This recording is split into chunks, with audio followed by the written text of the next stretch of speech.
Hello guys, কিতা খবর? আপনারা সব আছেন নিবালা? তো আজকে আমি মিষ্টি লাউ শাক বানাইমু আর আলু সবজি একটা বানাইম, মাছ ফ্রাই করমু আর একটা চাটনি বানাইম।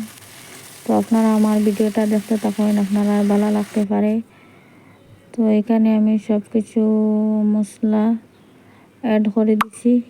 এখন ওটারে খালি লাড়িয়ে মিক্স করমু আর ওটা কিছু সময় সিদ্ধ হওয়ার পরে তারপরে ওটার মধ্যে জল দিলাম। তো আপনারা খেয়ে আমার মতো এরকম বানাইন, কমেন্ট করে জানাইবা। এখানে আই গেলাম আমার ছেলের লগে আলু সবজি বানানি। তো আমার ছেলে তো শুধু আলু খায়, অন্য কিছু সবজি খায় না। তো ভাবিলাম একটু বেগুন মিক্স করে দিই ওটার লগে। তো আলু বেগুন মাছ দিয়ে বানাইনি। তো এখানে এখন আমি সবজিটা ভাজা করিয়া, তো ভাজা করার পরে তারপরে ওটার মধ্যে জল ছাড়ি দিই।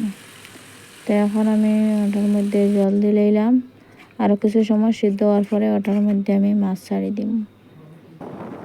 তো এখন আমরা কেন যাই আর আপনারা কমেন্ট করে জানাইন। আজকে আমরা ঘুরাত বেরিয়েছি, তো আপনারা কমেন্ট করে জানাইবা এটা কোন জায়গা। টাটা।